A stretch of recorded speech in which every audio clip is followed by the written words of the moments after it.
Você sabia que você pode investir em imóveis sem precisar comprar nenhum diretamente e, além disso, receber uma renda passiva mensal? É isso que eu vou te ensinar no vídeo de hoje. O que são os fundos imobiliários no guia prático para você começar a investir, passo a passo de número 3.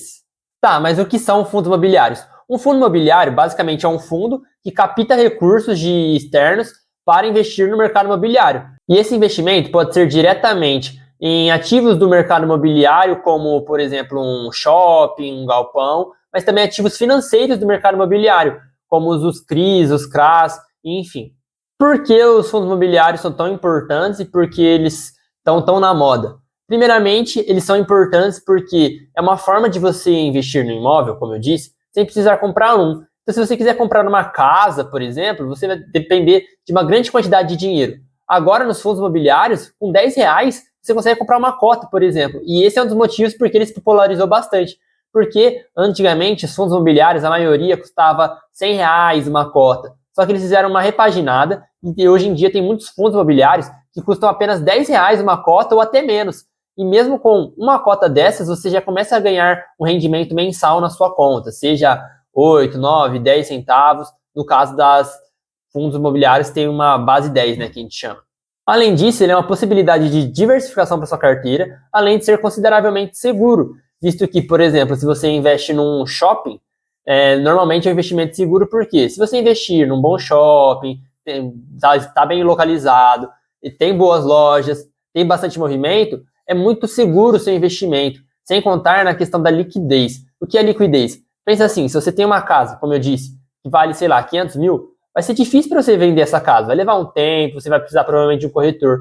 Agora, como o fundo imobiliário é negociado na bolsa, é muito fácil para você tanto comprar quanto vender as suas cotas, porque há maior liquidez. Sem contar que, por ter toda uma equipe, que são os grupos, os fundos, você não precisa se preocupar com aluguel, manutenção, já tem uma equipe especializada fazendo isso para você. Isso é um outro benefício do fundo imobiliário. Por isso que é muito importante que você dedique uma parte da sua carteira a ter fundos imobiliários.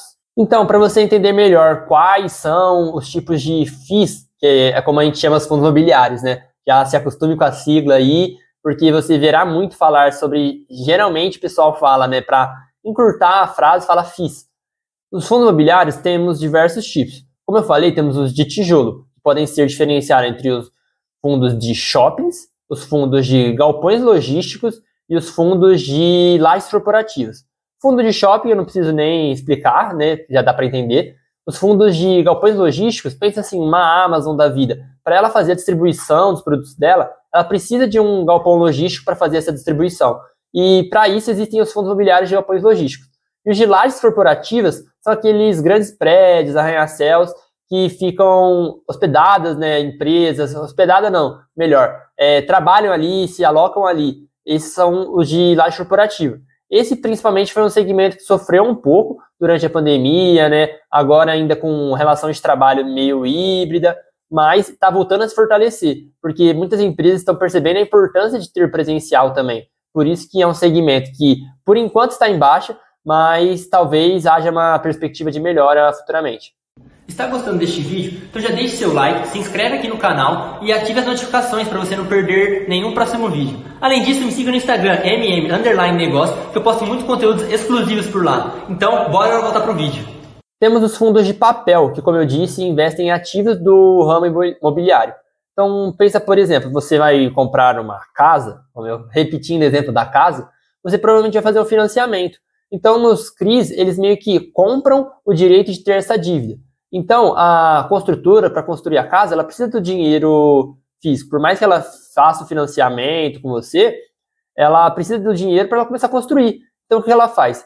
Ela vende essa dívida para um fundo imobiliário, por exemplo. Então, o fundo imobiliário vai pagar o valor da dívida para a empresa que for construir e, com isso, ele recebe o direito de receber essa dívida da pessoa que está comprando. E qual que é o benefício disso? Porque ele vai receber os juros daquela dívida ao invés de ficar, por exemplo, para a construtora, entendeu? E é assim que funciona a maioria dos fundos imobiliários de papel, mais ou menos nesse esquema. Óbvio que aí sempre tem alguns são atrelados ao CDI, outros são atrelados à inflação, mas basicamente é isso. Explicando aqui de forma simplificada para que entre de forma fácil na sua cabeça.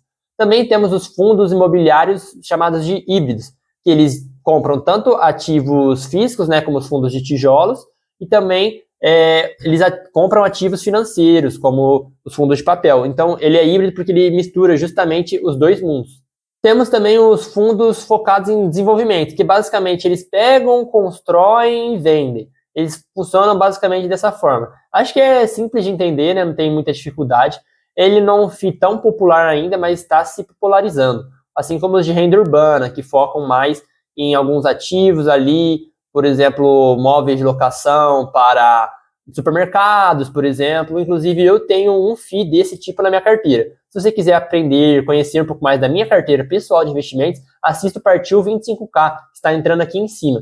Porque lá eu mostro toda a minha carteira de investimentos e a melhor forma para você aprender a investir vendo um pouquinho na prática é também lá. Tá, Miguel, mas você já me falou um pouco sobre os FIIs, tá tudo parecendo muito maravilhoso. Quais são os riscos de investir em fundos imobiliários? Primeiramente, é importante que você entenda que existe uma correlação negativa. Tá, o que é correlação negativa? Basicamente, quando a taxa de juros está alta, os fundos imobiliários estão em baixa. E quando a taxa de juros está baixa, os fundos imobiliários estão em alta, né? E atualmente é um momento de alta no ciclo de juros. Então, os fundos imobiliários, se você for abrir o home broker, precisar mesmo no Google, você vai ver que a maioria está em queda, justamente por isso. Porque a pessoa às vezes mantém ali, olha, fala, pô, eu posso ter uma renda parecida, em renda fixa, aí por que eu vou investir em fundos imobiliários? Só que, como eu sempre falo, se está acontecendo esse movimento, provavelmente é um bom momento para você comprar bons fundos imobiliários. Mas esse é um dos prejuízos, digamos assim, dos fundos imobiliários. Além disso, você tem outros riscos, como, por exemplo, inadimplência. Então, se a empresa, seja lá quem tiver, tendo que te pagar aluguel, se ele não te pagar, obviamente isso vai apresentar um risco para os FIIs que acabam sofrendo. Então, geralmente, quando um FII está tendo problemas, é justamente por isso. Uma empresa não pagou o que devia de aluguel. Além disso, outros prejuízos, ou melhor, riscos dos fundos imobiliários, também é a questão da vacância. O que é a vacância? Se você tem, sei lá, 10 shoppings, se você não tem esses shoppings com todos os seus espaços, todas as suas lojas locadas, obviamente é um risco para você, porque você não vai estar recebendo o máximo da renda que você pode receber com aqueles imóveis. Sem contar também, né, os riscos de mercado que eu falei. Então, por exemplo, na pandemia, obviamente todos os fundos que estavam ligados a qualquer coisa física, né, como shopping que ficou fechado, as lajes corporativas onde as pessoas podiam ir para o trabalho, obviamente eles sofreram. E esse é um risco dos FIIs. Mas, de forma geral, eu sempre gosto de pensar que, assim, é algo que, de certa forma, principalmente no caso dos fundos de tijolos, você está investindo em terra. Como assim terra?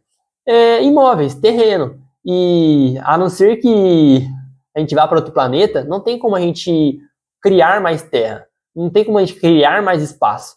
Por isso que, para mim, é sempre importante você estar ligado a algo relacionado a terreno. Afinal, é um dos investimentos mais antigos da sociedade. Então, dessa forma, obviamente, a não ser que seja um ativo muito ruim, de forma geral, ele tende a se valorizar no longo prazo, os fundos imobiliários, porque ele sofre a correção da inflação. Então, se você tem uma casa, um apartamento, você sabe que o valor do aluguel, o valor do terreno em si, da propriedade, vai sendo corrigido pela inflação, ou IGPM, enfim, outros índices. E por isso que você tendo terra, como é algo que não dá para você fazer, em tese ele vai se valorizar ao longo do tempo.